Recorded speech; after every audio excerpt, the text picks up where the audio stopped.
sleep is one of the most neglected subjects of life today. And welcome, Devashish, to the session. I thought of bringing this subject on. Just to inform you, WHO has already declared sleep deprivation is one of the major pandemics in the world today. Sleep deprivation, along with overthinking, obesity, diabetes, sleep deprivation is one of the pandemics. And also, a very interesting fact is sleep deprivation is one of the reasons of the other pandemics which I mentioned, right?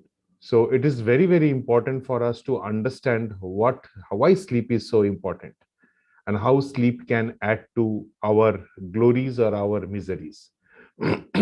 Before we get into the session, we will start with expressing our gratitude and gratefulness to anyone and everyone that we're grateful for. Once again, many of you who do not attend our morning sessions, most of you who do not attend our morning sessions, just to let you know that the feeling is that there are many unknown people, many unknown factors, many unknown environments, events that contribute to our growth, and unknowingly they contribute to our growth. And that is why it is very, very important for all of us to acknowledge their contribution. And this expression of gratefulness is for everyone and anyone who contributes to our growth. We don't even know which vegetable seller, we don't even know which vegetable grower, we do not know which vegetable carrier has contributed to our growth. So we express our gratefulness in silence and with reverence for everyone who has contributed to our life, and to Mother Universe, of course.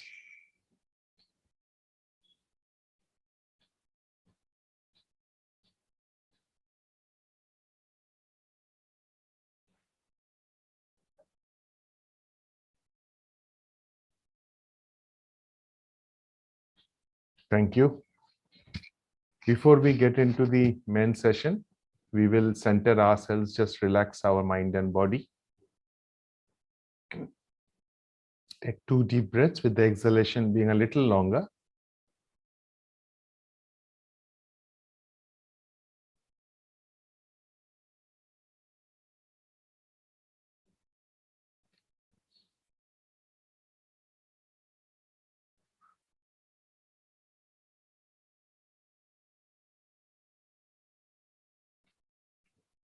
Ask yourself to relax. Relax the top of your head. Keep your hands on your legs, the palms facing upwards.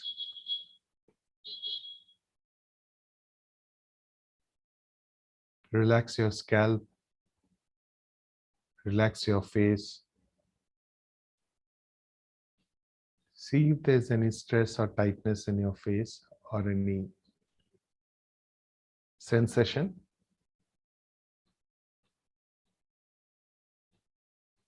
Your forehead, the top of your eyebrows, your cheeks, muscles around your jaws and eyes. And let the relaxation flow to your chest.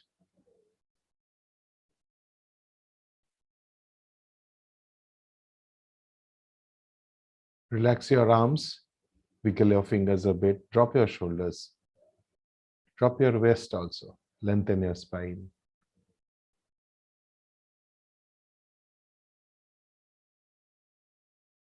Let the relaxation flow to your stomach and abdomen. You can feel the belly moving up and down with every inhalation and exhalation. Relax your waist and hips. Relax your thighs, your knees, your calf muscles and shin bone.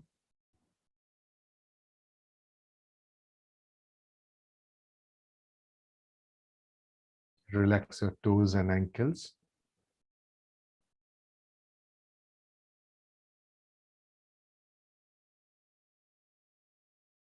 Relax the top of your shoulders.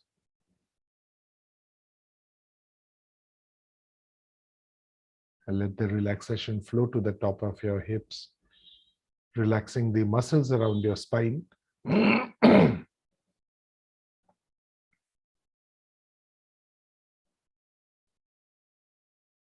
Once again, check for any tightness or stress in your body.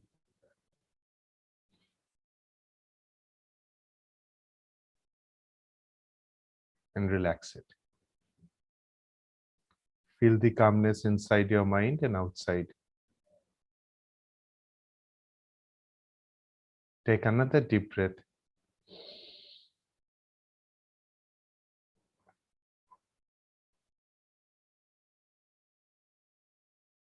And before we get into the main session, just focus on 5 breaths.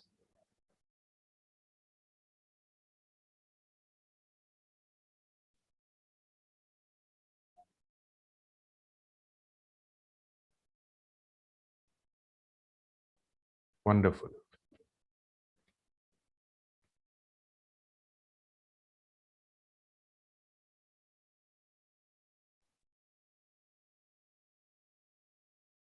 We now get into the session of Don't Sleep Your Sleep.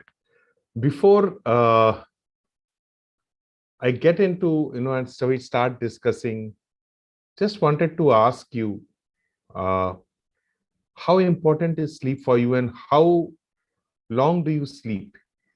From what time to what time? Anyone? Do you sleep the whole night or is there a breakage in sleep? What is the quality of sleep? How long do you sleep? So any thoughts on that? Right from 11 o'clock to 6:30 or 6. तो 7-8 hours की नींद हो जाती है. 7 के होते हैं या 8 के होते हैं? 7:30 के होते हैं या 6:30 का होता है? 7.5 hours की होती है. Yes. 7.5 घंटे के होते हैं. Very good. हाँ जी Kunal. I sleep from around 10:30 to 6:30. Very nice. Very good. Very good. And do you and just next question is, when do you feel sleepy? When do you feel sleepy? Apart from when you sleep, do you feel sleepy? Yeah. Yeah, in the afternoon after having lunch, I feel sleepy. Okay. Any other time, Kunal? No, yes, around just 10:30, 11 in the morning, I feel sleep. When I have a cup of tea, then it's gone. Okay. When you take a glass of tea, it's gone. Very interesting. Yes. Very interesting. I will touch upon certain things just for a short time before we move into the the deeper aspects of sleep. So one of the factors to sleep or not to sleep is that there are two things. There are two aspects. One is the body clock. A body clock called suprachiasmatic nucleus, which controls our circadian rhythm. Circadian rhythm primarily means the sleep-wake cycle. That is one. And second is the production of a neurotransmitter called adenosine, which builds the sleep pressure in us, in our body. Now, circadian rhythm is something which is inbuilt, and the moment we are born till we die, we develop a circadian rhythm, a sleep-wake cycle in our body, right? And irrespective of the fact whether you are traveling anywhere, or whether it's a vegetable, whether it's a plant or a human being, the circadian rhythm remains constant. However, when someone travels from one continent to another where there is a time lag in the sense that the time lag is something which we have made, right? The human beings have made. We have got it done based on the sunlight and the darkness. So that circadian rhythm gets disturbed and we again adopt to that particular circadian rhythm. And when we come back from that time lag to the original time, the time factor, we again adjust the circadian rhythm according to that time factor. So that is there, and there are enough experiments which have been made, which has shown that, while sunlight and darkness definitely play a role in the sleep. However, once the body clock is set, it does not change automatically. So there have been experiments. There have been scientists like Kleitman who have, been sacrificed their own. I mean, they have made themselves the guinea pigs, and they have this experiment done. They went to a cave, stayed there for months and months in total darkness, and they found that their circadian rhythm remains constant, irrespective of the fact that there is darkness every time. Then we have a scientist called Myran. Myran, he did an experiment on a plant called Mimosa pudica, where Mimosa pudica, it moves towards sunlight during the day.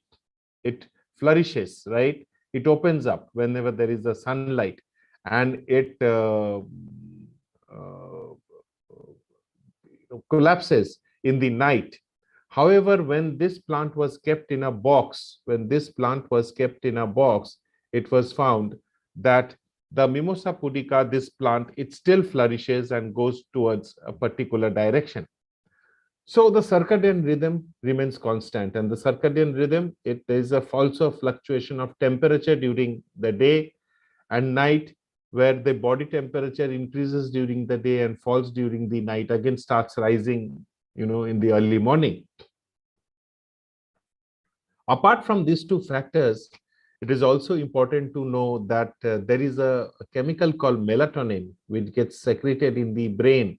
And melatonin, it's also called the vampire, right? And it says, it announces the arrival of darkness. So melatonin is a substance which announces the arrival of darkness.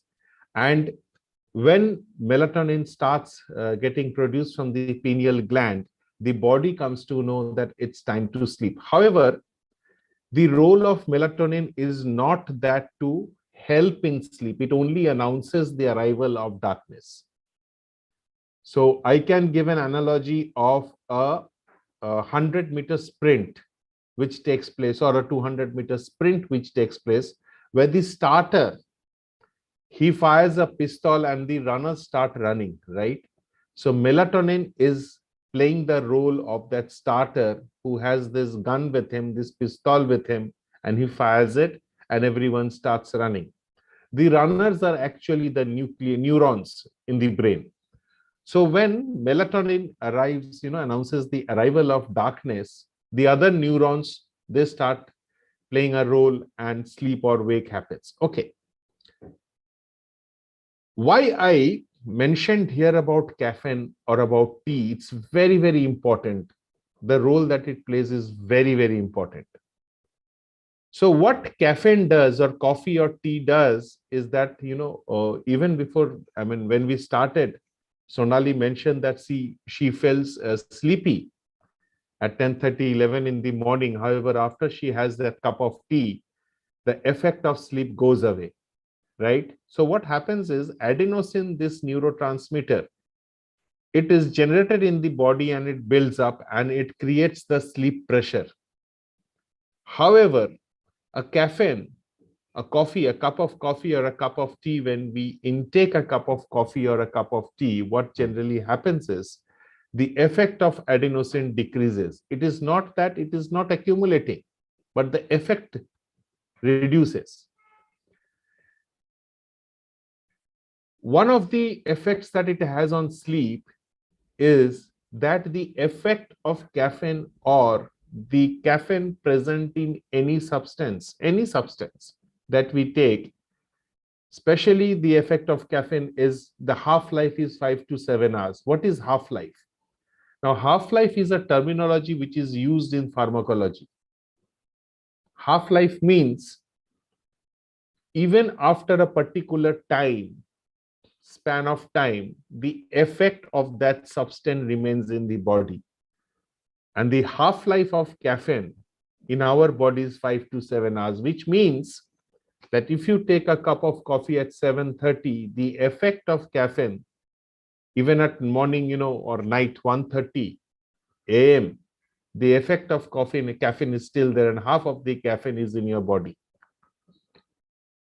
So it disturbs sleep. However, why we are discussing about caffeine, I will be explaining it a little later. but it's very important to understand that the effect of the beverages that we take after a certain amount of time, certain point of time, it's not very healthy for us, and it can happen, affect our sleep. So we have two factors: the suprachiasmatic nucleus, which is the body clock, which is there in the body, and the buildup of adenosine, the sleep pressure, which makes us feel sleepy, and we want to feel sleep. We want to sleep, or we want to be awake.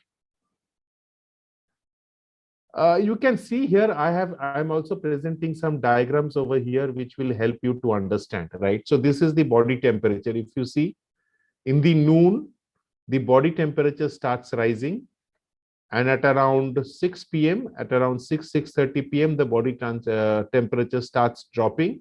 At around 3 a.m. in the morning, the body temperature is the lowest, and again it starts rising from around 4 a.m. in the morning. So this body temperature, the fluctuation of body temperature, has a direct impact on our sleep and awake. The moment our body temperature starts falling, right, and at the same time the buildup of adenosine is there, and at the same time melatonin announces the arrival of darkness, or so-called darkness, right, you want to sleep. On the other side, I have shown a picture of adenosine, the buildup of adenosine. So while you are awake, adenosine builds up, builds up, builds up, builds up. And you will see that at one point of time in the night, you will not be able to keep your eyes open, right? It's very difficult. You will feel sleepy, you will feel tired, and you want to hit the bed. At that point of time, the adenosine is at its highest peak. And the moment you sleep, the level of adenosine starts decreasing. And it's reduced to the minimum when it's 7 a.m. in the morning. So if you are not fully awake, if you are not, feeling the energetic in the morning, understand that there is still a deposit of adenosine in your body, and your body needs a little more sleep, right? So any question till now, or is it okay? Any question? Okay for me. Okay for me too. Okay, great. Now that you have understood when we want to sleep or when we want to feel awake, we now need to understand the sleep architecture, how the waves happen and how it really works. So all of you probably also, let me repeat that we have brain waves, right?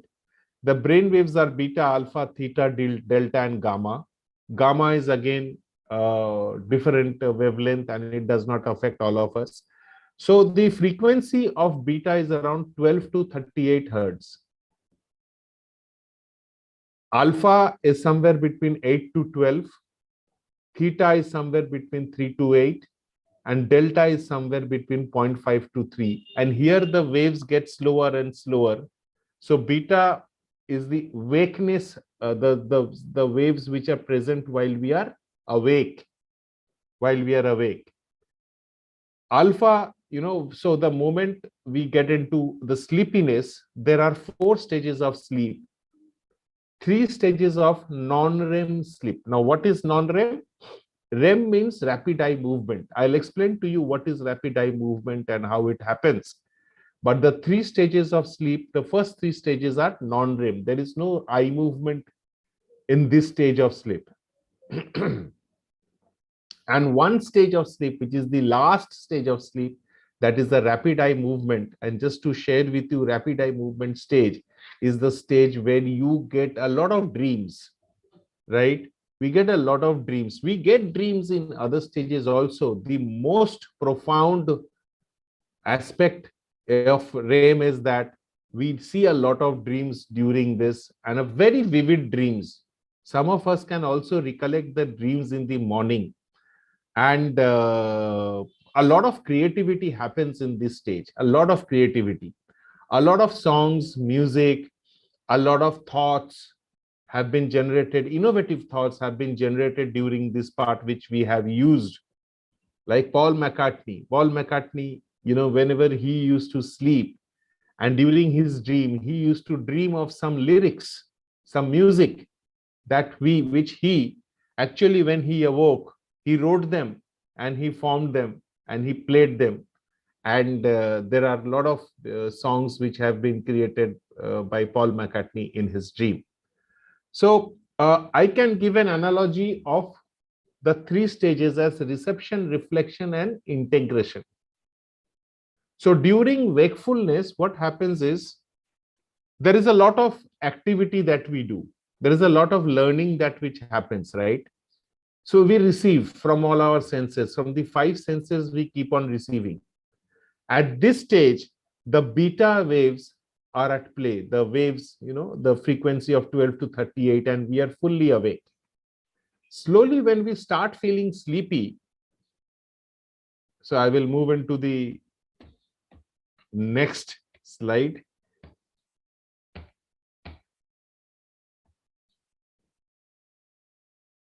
So next slide, if you see, the stage one is the light sleep, where you just fall asleep. And here is the time when someone comes and wakes you and asks you, are you sleeping? You say, no, I'm awake. I'm totally awake. However, it is the time when from the beta, you are moving into the alpha stage. So it is a dance which is taking place. The ball dance is just starting. You're just holding your partner and starting to dance, right? The second wave is the second stage, is when the waves slow down. It's a mixture of the alpha, which is between 8 to 12, and theta, which is between 3 to 8. You can see on the right hand side the waves, right? On the right hand side, you can see the waves. So here it becomes even slower. So it's a mixture of the alpha and theta. Next, when the deep sleep starts, stage 3. Earlier it was a mix of 3 and 4. There was one more cycle which was there, but the American Sleep Association, they decided to make it 3 non-REM and 4 REM. 1 REM. Earlier it was 4 non-REM. So now you're getting into the deeper sleep. And when you are getting into the deeper sleep, here it is the time when you push a person, you will see that he is not waking up. It's very difficult for him to wake up, because it is the time when the external stimulus is totally blocked. In the first sleep, the upper one, the stage 1, if you push a person, he will wake up and say, oh, I was not sleeping. I was just, thinking of something. The second stage is the deeper sleep, when you can still wake up a person and he will wake up maybe a little sleepy or a little energetic, depending on the time. But the third one is the deep sleep. And the fourth stage, which comes after stage 3, is the rapid eye movement sleep, wherein we dream. One very, very important characteristics of the rapid eye movement is, if you see the waves over here, right? It is more or less similar to the awakeness when you are wakeful. When you are wakeful, whatever the wavelengths are similar as far as rapid eye movement is concerned. However, there is one major difference. The major difference is you are in a coma stage when there is a REM stage of sleep. Every person passes through a coma stage during their sleep. Isn't it fascinating? What happens is the entire stimulus which comes to your body, which was there till the third stage of sleep, is being blocked by the brain. There is one part of the brain which is called the thalamus. It prohibits the entry of any stimulus into the body. It totally paralyzes all the motor functions. However, the functions of vision, the functions of see. So we practice see in. So in dream, we do a lot of see in. We do a lot of feel in. We do a lot of hear in. But there is no movement in the body. So the major difference between the awakefulness and the REM sleep is your body is completely paralyzed. So you get awake, you are awake. From awake, you slowly fall into the stage 1. Stage 1 is the alpha theta. Then it is the non-REM, the theta. I will explain to you what sleep spindles are later on. The third wave is the delta. Delta, you are absolutely asleep. And the fourth one is REM. REM, when the same wavelengths of wakefulness, the wakefulness is there. However, there is vision, there is feeling. You can sometimes talk also. It is very difficult to talk. Sometimes there is groaning, right? When you are talking, sometimes there is groaning also, but your body is completely paralyzed. So these are the 4 stages of sleep. These are the 4 stages of sleep. And I will also discuss a very fascinating topic called power nap. What is power nap and how it helps, right? So any questions on the stages of sleep? So we have discussed when we want to sleep. We have also discussed the sleep architecture. We will get into one stage of sleep in details, which is the non-REM theta, which is the stage 2. Because in stage 2, the learning happens. The learning is being retained. Whatever you are remembering, it is because of the non-REM theta stage 2. Whatever you are remembering, most of it is because of this stage. So while I get into the benefits, now we come into the most important part, the benefits of sleep. Now what happens? Let me go back. So any questions that you need to ask me regarding the sleep architecture, because the sleep architecture, understanding the sleep architecture is very important to understand the benefits of sleep. Any questions, or have you understood it? Understood. Understood. Fantastic. Got it. That's really good. That's really good. So what happens is, why sleep and what do sleep happens? Now, sleep is a miracle which is being given by God to us. And we need to acknowledge that we sleep around 1/3 of our life. In 50 hours, you have slept for about 17 hours.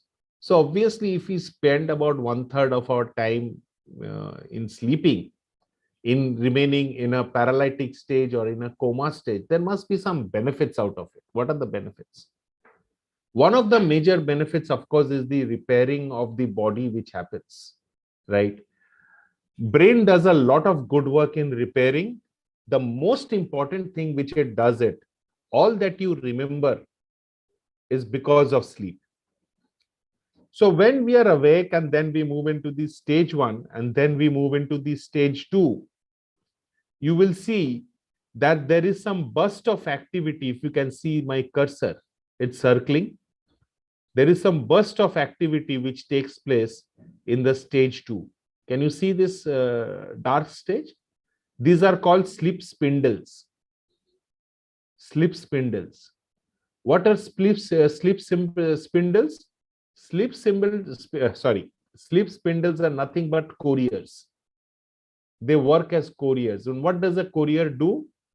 The courier, it takes out the learnings from the hippocampus. Now, what is a hippocampus? Hippocampus is a part of the brain where the temporary memory is stored. Say, for example, when I'm talking to you, you are storing this memory. You are storing this memory in the hippocampus. It is like the cache of your mobile. It can go away any point of time. It is the temporary memory. What the sleep spindles does is, like the courier, it takes the memory and transfers it to a permanent storage. From the cache, it now takes into the hard disk. Now, which is the hard disk? The hard disk is somewhere here, just behind this. It is called the neocortex or the prefrontal cortex. So from the hippocampus, it transfers to the prefrontal or the neocortex and it stores the memory there permanently.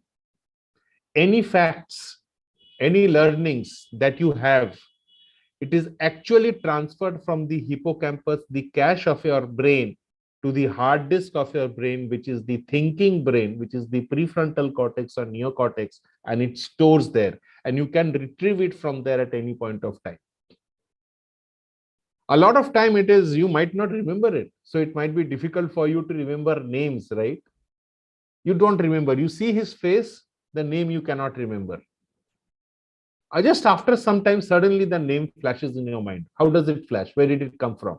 It has been transferred, or when you are trying to access that particular hard disk, it is kept somewhere and you are retrieving it, maybe not immediately, after some time. Now, okay, you can remember while sleeping. Can you also forget while sleeping? Can you intentionally help certain things to be forgotten? And why would you do it? And why would you do it? You would do it because, remember, the storage which is there in the hippocampus is just temporary and it's limited, right? And also in the prefrontal cortex, you would not want to burden it with unnecessary thoughts, right? Even if you see in the daily lives, when we work in the live the daily life, there are a lot of things that we delete. We keep on deleting. We keep on deleting. Okay, I just checked the chat box if there is something there. Thank you, Ashish. Thank you, Kunal. So what happens is you are deleting, right? Say for example, you are traveling from your home to office. You see a lot of things, but do you remember everything? No, your brain deletes. Your mind deletes it. A lot of things. You will remember only the important things. Similarly, your brain does not keep things which you do not want to keep. Now that is called selective activation of memory. Isn't it fascinating? And there are researches on it also. I will just explain to you some researches, well, in the form of a story. So what happened is, so the scientists wanted to find out whether there can be selective activation of memory or not. So what they did,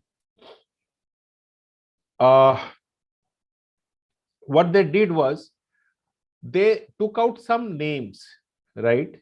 Took out some names, matched it with the face.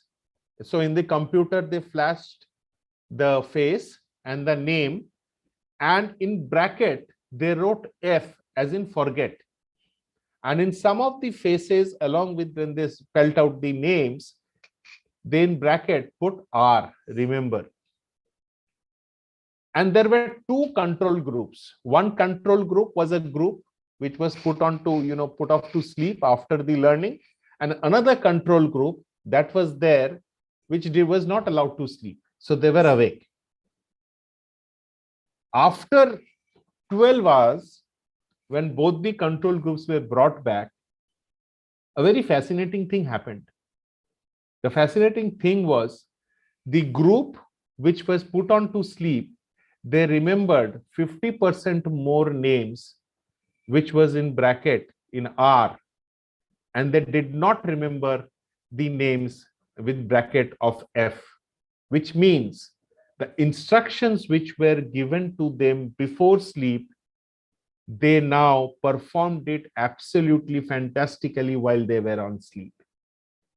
And their brain acknowledged the instruction, and this was transformed into the prefrontal cortex as remember. So the brain understood what to forget, what to remember. Similarly, if this process also is being followed by us consciously, it would do a world of good for us, and it would help us not to burden our brain with unnecessary. So your brain knows what is necessary, what is unnecessary, right? Say for example, you meet a stranger and you meet a friend on the same day. What would you want to remember is absolutely up to you. Now, whatever you want to remember and give instruction to the brain in terms of a soliloquy or internal dialogue, the brain can process it and remember it or forget it. So the sleep can also help you to forget. Isn't it fascinating? It's wonderful. What else happens? All of you, you have seen children learning languages. What happens? How do they learn language? Or maybe all of us want to learn a new skill, maybe playing a piano, playing guitar. How does it happen? Well, I can tell you one thing, that there is an English saying, practice makes a man perfect, right? my friend, we need to add one more word in that. Practice and then sleep makes a man perfect. Without sleep, you would not have attained this perfection at all. And there are again experiments in that. So one of the scientists, when he went for a lecture, just after the lecture on sleep, of course, and after he completed the lecture on sleep, he was being asked by a gentleman to speak to him, and this gentleman is a pianist, and he said, see, I do not know much about the scientific explanations of sleep, but I can tell you, when I play piano, when I learn a new tune, when I play the new tune, sometimes I forget. I think I'm forgetting. So maybe the tunes are 4, 1, 3, 4. I forget, so I have to pause between 4, 1 and then remember 3, 4 again. But when I go off to sleep and as I wake up and I sit on the piano, I can just play. I can just play. So I can just play. How did it happen? It happened because of sleep. What the sleep did was, when this person was sleeping and he was in the stage 2 of non-REM sleep, the non-REM, the waves, they actually took this 4, 1, 3, 4 and arranged it in a formation with this brain would remember. So when it was in the cache, 4, 1, pause, 3, 4. But when the person went off to sleep, the hippocampus and the entire brain arranged it so beautifully. When he got up again next day morning, started playing the piano, it was 4, 1, 3, 4. So every time, so you would ask me that, is it necessary for us to sleep every time we learn something? If possible, please do. If possible, please do. It would be great. So the question is, how long? Maybe 90 minutes, maybe 30 minutes. It depends on whether the non-REM sleep is there or not, and the quality of the non-REM stage 2 sleep or not.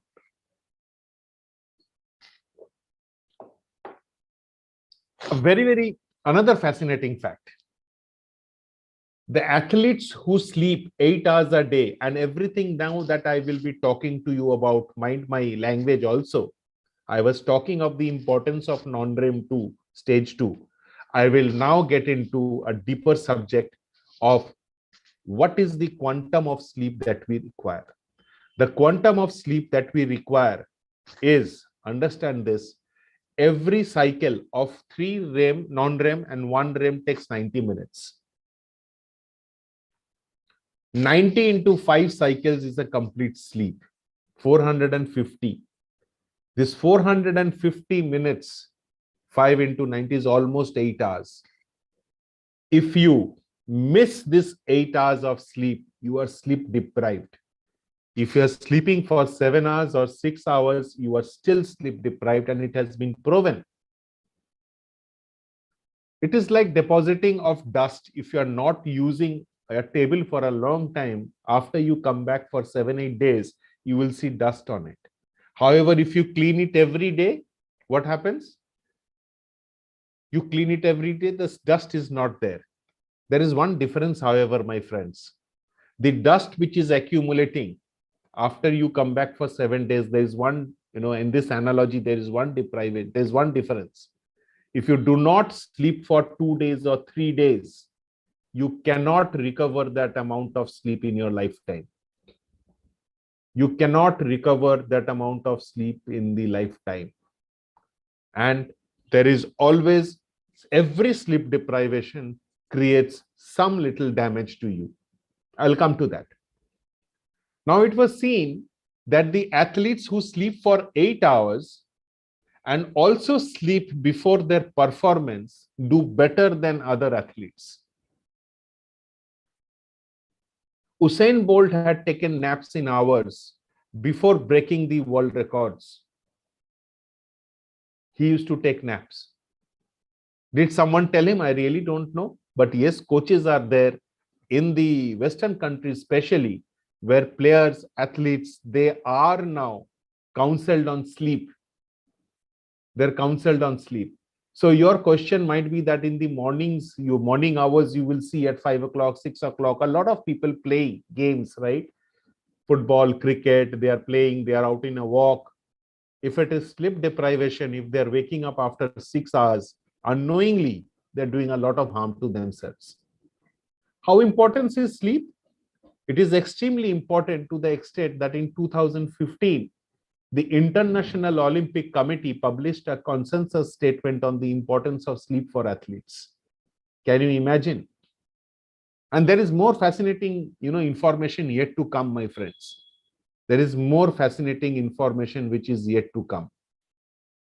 Now, what I wanted to share over here is that it is not only International Olympic Committee. Most of the schools, most of the universities, most of the colleges around the world are now understanding the importance of sleep by young students. Any questions on this? Any questions on this? Because this is a very fascinating aspect. If you understand this aspect, you will understand the importance of sleep. Now, the dreadful part of sleep deprivation is yet to come. So before I get into that, is there any question that you want to ask me or any sharings that you want to do? That's fine. Fine. Okay. Great. So let me move into the, yes, Devashish. Yeah, Parthu. So, very, very interesting, topic. So what I was thinking is that, the biological clock wise, right? The aspect of sleep. I mean, generally speaking, today, I can see clearly that we are goofing up everywhere to ensure that the sleep doesn't happen as a classical sleep that you are trying to narrate in terms of the functioning of the brain, the body energy, and other things, right? So today, most of the talking about the youngsters, talking about people who are working in the call centers, right? The workforce or the work pattern has become such that we don't differentiate between the day and night, right? Now, I just want to bring in the topic of the biological clock element, right? So how important is that, and can we, in the current demand from the work culture perspective, how best to see that the sleep happens as desired or as designed? Great question, Devashish. A very, very interesting question. Yes, sorry. Yeah. So no, there are a couple of more questions, but this is relevant to your current scope of discussions. Right? Okay. Let me just share with you a very interesting question regarding call centers. If the call center working hours is on shifts, right? You change the shift every time. It is dangerous for the body. It is tremendously dangerous, and I will get into the sleep deprivation part when I get into explaining what sleep deprivation can do, and next week also. It is a dangerous issue if they do not maintain the same cycle at least for months. It is just like a jet lag. The worst thing which happens is, because the melatonin, it works during the night, during the darkness, right? So, and the body clock, it is being used to a particular rhythm. If you're working in a call center and then not coming back and maintaining that 8 hours sleep, it is very, very dangerous. The worst thing, Devashish, which happens is, at the call centers, a lot of caffeine is being taken in to remain awake. And this caffeine, as I told you, the half-life is 5 to 7 hours. And this caffeine only the entire caffeine gets flushed out after 14-15 hours. So that effect on sleep is there. And people, after they complete the night shift, they don't come and sleep properly. And not only call centers, I will share with you what happens with drowsy driving. Right? Drowsy driving is worse. In fact, it is taking more lives than people with drunken driving. So in the roads of, so what is happening is the traffic police now, they are checking the whether a person has taken alcohol or not while coming back from a party. It is dangerous. I'm not supporting taking alcohol, but the fact that very, very little budget is spent on alarming people on the effects of not sleeping properly and driving, that is alarming. And Devashish, you are absolutely okay. The workplace today, and not only workplace, the schools, the students, the universities, right? One of the things which has to be made a mandate today, a time has come that sleep is must. We must check and individually must check that sleep is happening. In fact, there is a scientist, his full name is Mr. Walker. He studied and he gave a paper, research paper and a study on a talk on sleep. And after that talk, that was the last time he was invited to speak, because he told the university authorities that it is their responsibility to ensure that students, they are not awake in the night after night and do this, because it's doing a lot of damage. I will share with you what happens. But yes, you are absolutely right.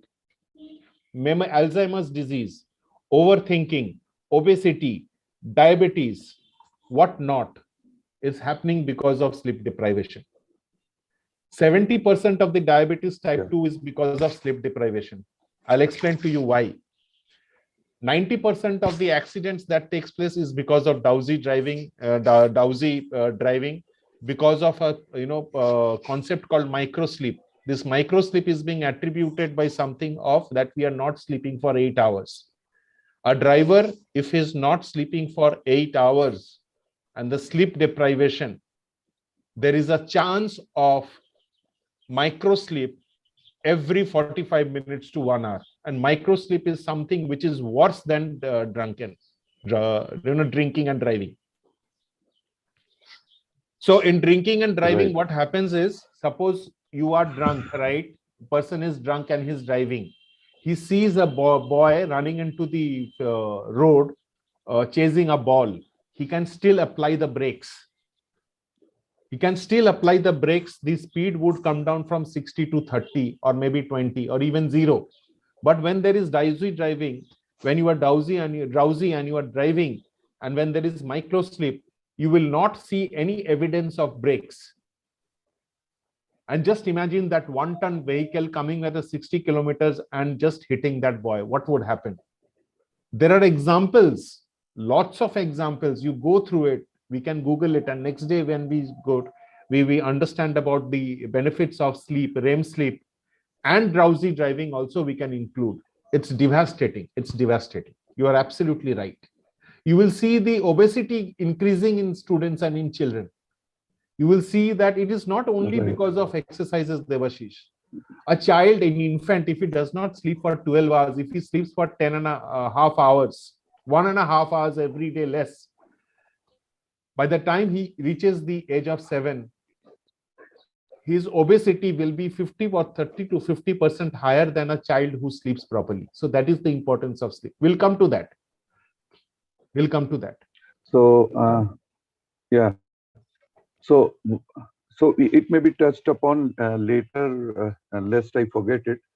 No, you tell me. To my mind. Please ask. Absolutely. Yeah, and another thing that comes to my mind is the concept of consciousness, subconsciousness, and unconsciousness, right? So we dealt with the sleep in the context of the functioning of the brain architecture, how it does, and all that stuff, right? I have this understanding probably that when we go to sleep, we are almost in an unconscious state, right? And the early part of the sleep is mostly to do with subconscious functioning, right? And my question is that, consciously, we are going to suggest certain actions how we can ensure the full cycle of sleep, right? That's the help that we can get from the your session. But my question is, can we do something consciously while we are still awake to help the sleep in spite of all that has happened, right, in the daytime, to make things happen so that the sleep cycle is restored and functioning as desired, right? Um, yeah, so the relation of these three, Yes, conscious, yes. subconscious, and unconscious state with the So, sleep is the next part. Yeah, so May I ask yeah, one that's it. question, please? Sonali here. yes, Sonali. Yeah. With the change of season, did this sleep cycle changes? Because in summer we got less sleep and in winter we got more sleeps. Is there any relation of this season in our sleep? Good question. I'll come to that. So, first of all, answering Devashish's question, good question, Sonali. I'll answer it. So, Devashish, first of all, the most important part, and I might be sounding a little harsh, is that people must understand that they are sleep deprived and the importance of sleep. They do not know that they are sleep deprived when they are sleep deprived. That is the worst scenario that is happening today in the world. People think that 6 hours sleep is enough. And again, I'm very, very sorry to state that while there is at least an erosion of 1 to 1.5% in the GDP of a country because of sleep deprivation, and this is another research, and we can deal with it in the next session, in the next Sunday, it is a fact that we are depriving ourselves of sleep. Not much has been done either by the WHO, not much has been done by the government to appraise people and to make people aware of the common people, the importance of sleep and the effects of sleep deprivation. So consciously, if you are aware that you have to sleep for 8 hours and you sleep, sometimes what happens is many of us, I see, including me, we do not have the habit, we are the habit of going to sleep very late, right? And rising up early. Say, for example, I get to sleep at around 11:30 and get up by 6 o'clock. What is happening is, let me explain to you through this. What is happening to me is the REM sleep is not getting its time. And the stage 3 delta is also not getting its time. So every time, and also I would want to share one thing, is that in the early part of the day, while the sleep cycle is for 90 minutes, each sleep cycle, if it is for 90 minutes a day, the REM sleep is lower. The part of the percentage of REM sleep is lower in the initial parts of the sleep. So in the first cycle, but the REM sleeps are, the proportion of REM sleeps is higher than in the second cycle, the later cycles. So while you are not sleeping for 1 hour or 1.5 hours, you might think that you are losing 25% of the cycle or 10% of the cycle, but that's not happening.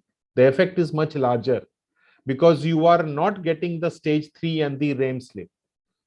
So the effect on your body is higher. And answering your question, Devashish, one has to understand that he is sleep deprived. Only then you can get into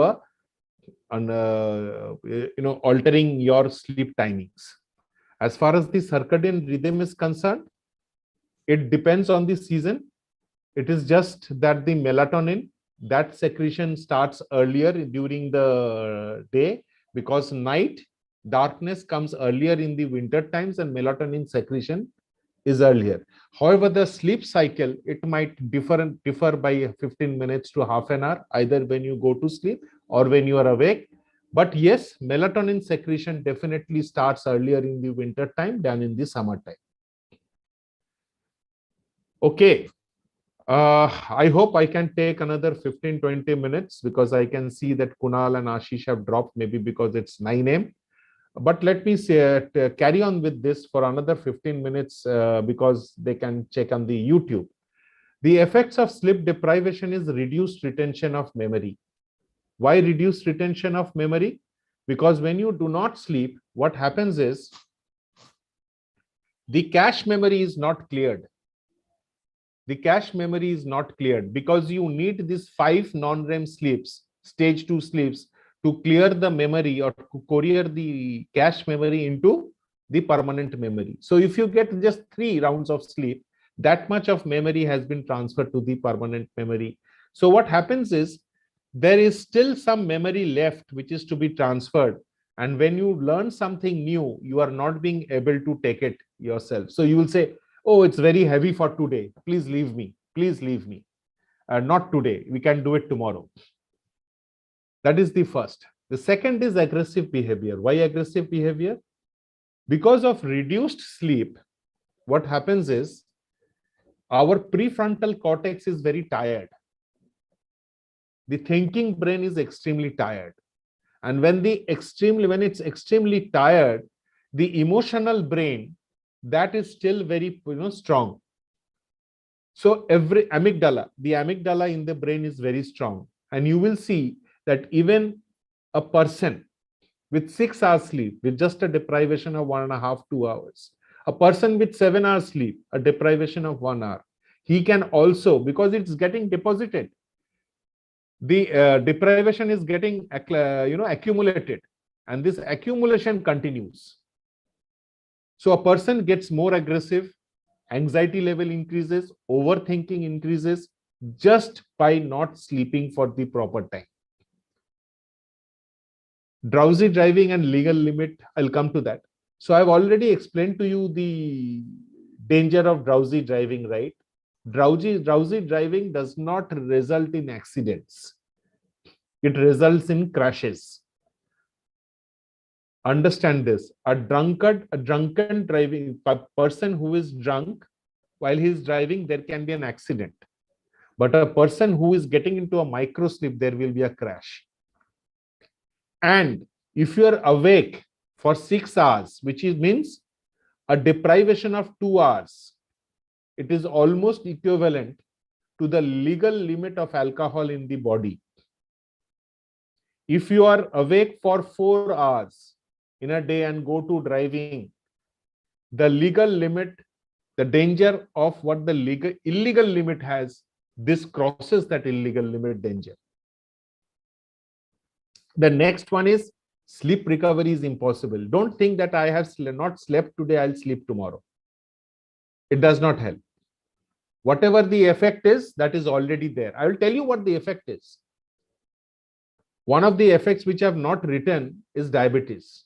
So what happens is, when that insulin is secreted, it absorbs the glucose from the cells.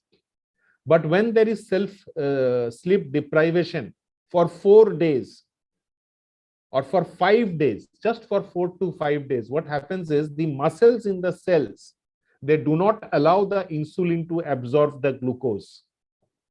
Temporarily, you can check it for yourself if you have that blood test, glucose test instrument in your house. Do not sleep for, deprive yourself for 3 to 4 hours. And then you check after 5 to 6 days, your sugar level will be raised. And a general practitioner, a doctor might think that this is pre-diabetes and he might put you into treatment. So diabetes level increases.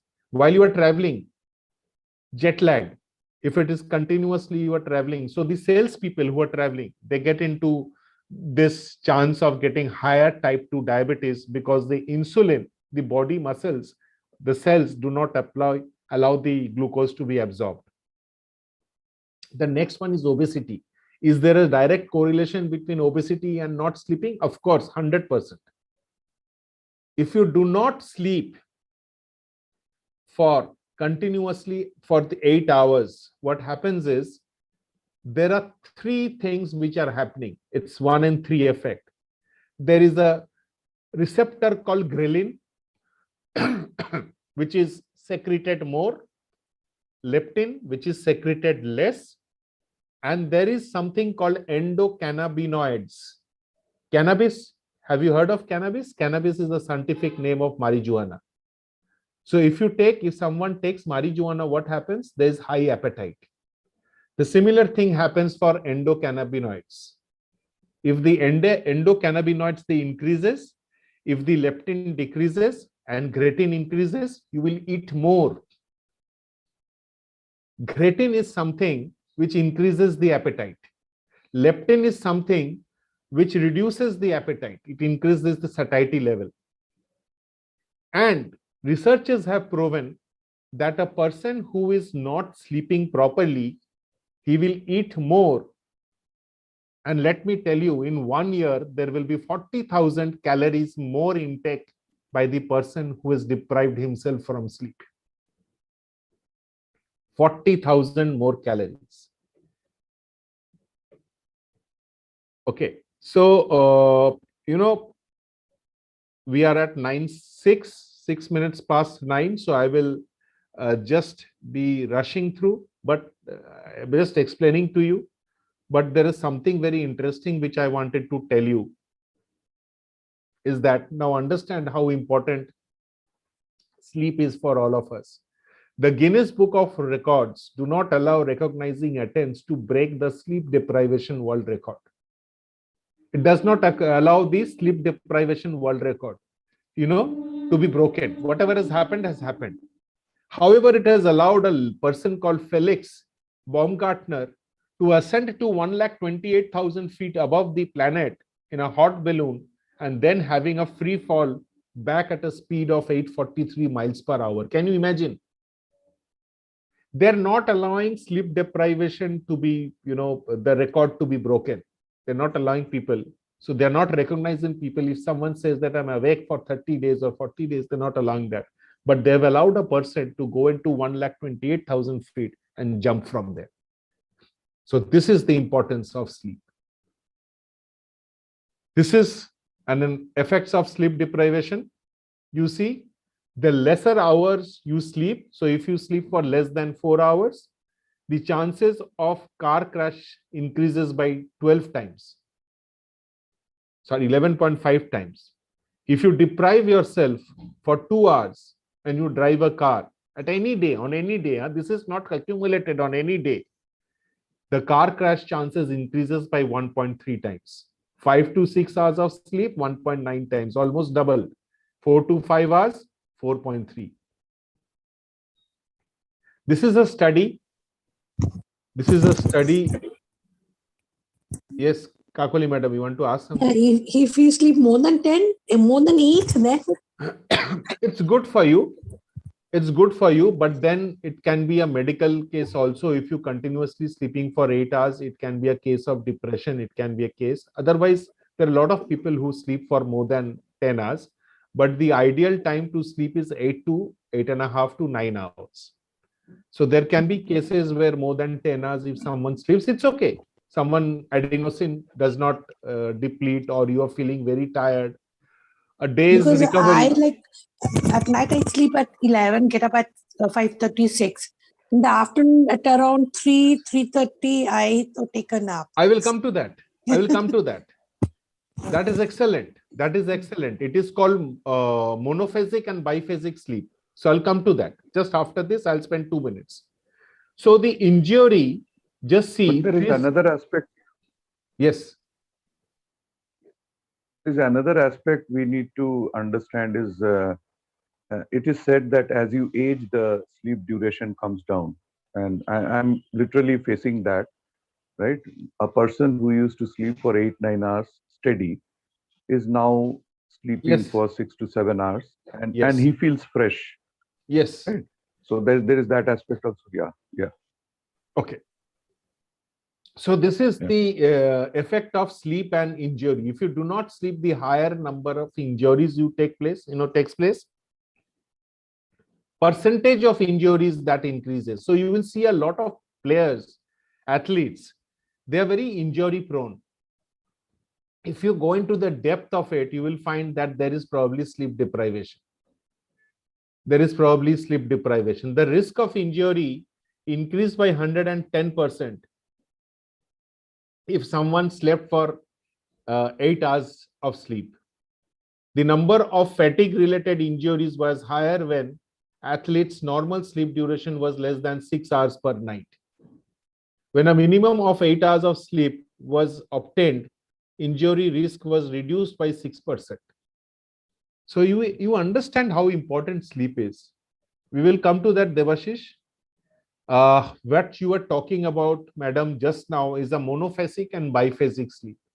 You sleep for only during the night time, and you sleep also maybe for 1 hour in the daytime, the people who are sleeping also during the daytime, even for 30 minutes or 1 hour, their longevity increases. Their chances of heart diseases, they reduce. It was seen in Greece. Earlier, you would see, if I was reading somewhere that in Greece, if someone used to visit in the afternoon, the shops were all closed, open from 9 to 1, closed from 1 to 5, from 5 to 8. However, that has reduced now because of the influx of tourists. And Greece is now experiencing higher cardiac problems than earlier. You will see in the villages, people will not have their shops open in the afternoon. They will be closed. However, trends are now changing, not understanding the things, the effects of sleep deprivation. And Debashish, while you are absolutely right, there are some parts of the brain which actually lead to sleep. The functionalities of sleep of these parts, they reduce. And the time of also these senior people that is affected. However, an afternoon nap will definitely help for these people. So biphasic sleep for aged people is very much recommended. Anyone above 55, 60, a biphasic sleep, even in the workplace, is very much recommended. Although it might sound a little like a joke. The relation between psychiatric illness and sleep, it is vice versa. If there is psychiatric illness, there might be sleep. But if there is no sleep, the psychiatric illness can go up without even knowing. So getting agitated, anxious, overthinking is also a psychiatric illness that can lead to Alzheimer's disease and a lot other diseases at a later stage. This is as far as I will be covering today. And these are the tips to improve sleep. What is power nap? How did power nap come into existence? So this was by the Federal Aviation Authority. They wanted to know from the psychiatrist that if a pilot has a short nap opportunity in a 36-hour flight schedule, when should he sleep? There were 3 options: the first evening, middle of the night, and late in the following morning. And it was found that the pilots were advised to sleep before beginning the journey, an extra sleep of around an hour and 2. And that helped them to be in the best of, at least the best of states that is possible. So earlier it was named as prophylactic, then planned nap, and finally the Federal Aviation Authority, they agreed on the terminology of power nap. So power nap is best when you sleep for 20 to 30 minutes in the afternoon. You will hear a lot of CEOs and CXOs. They go into a power nap, and power nap actually helps them to rejuvenate. And Debashish, power nap for people who are more than 55 is highly recommended by doctors also nowadays. Although I have not heard a single doctor till today saying that you need to sleep for 8 hours or else this can happen. Till today, Right. Sleep has been underrated. But sleep is the main cause of obesity. 40,000 calories in a year intake, more food intake, is not a matter of joke. Which means 100 calories every day. Finally, these are the tips to improve sleep. And next session, which I think will be on 2nd, if I'm available, would be on the importance. This week, this session, I have shared the importance of non-REM stage 2 sleep and sleep deprivation. The next session, I would be talking on REM sleep. What happens if you do not sleep the last part of the day? In the initial part of the day, if you sleep less, you know now why you do not remember a lot of things. Probably you are sleeping for 6 hours, the last part is removed. Or the initial part, you are not sleeping well. Stick to a sleep schedule, exercise, but during the day, avoid caffeine and nicotine after 7, Avoid alcoholic drinks before going to bed. It might rob you of REM sleep. You might get up a little early also. Avoid large meals. What happens? Large meals, it slows down the metabolism. It can increase the glucose level and deprive you of sleep. Check the medicines you take and find out whether they lead to insomnia or not. You need a dark, cool bedroom, and you should not look into gadgets within an hour before you go to sleep. Try to be in sunlight for at least 30 minutes a day. Don't lie in bed awake. If you're lying and you're awake, just go read something and bring it a habit to sleep as soon as you sleep, at least in the next 5-10 minutes. Relax before you sleep. So see rest, right? Focusing on micro hits. Feel out. Hear in. Feel in. See in. These are all relaxation techniques which you are aware of, which you can practice before sleep, especially see rest. Because the darkness which comes to in front of your eyes, that can actually add into that dark room, the effects of the dark room and secretion of melatonin.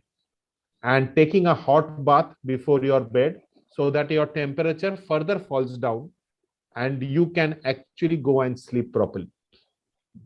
So while there are a lot of things which have been discussed, we will again repeat it next Sunday. Next Sunday, I do not know whether the session would be here, but I would request Devashish if it is possible to run the Sunday session on obstructive sleep apnea, and we can discuss this before we do that. So again, I cannot overemphasize the importance of sleep, and you have seen how important sleep is, right? And sleeping is not only a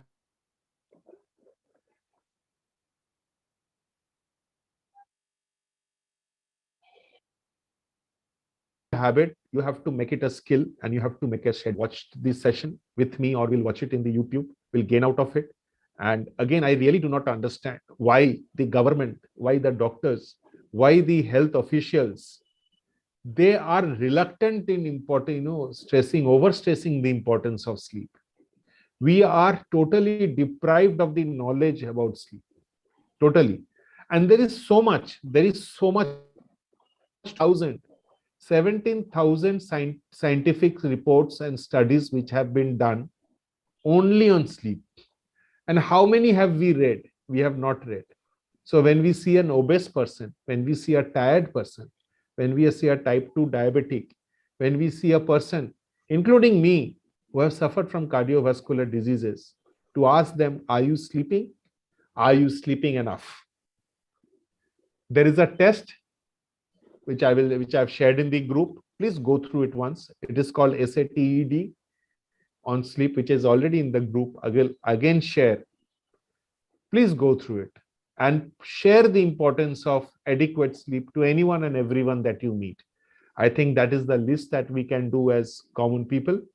So thank you very much. And before we end, just focusing on 5 breaths, relaxing ourselves before we say Om Shanti and goodbye. Just focus on 5 breaths.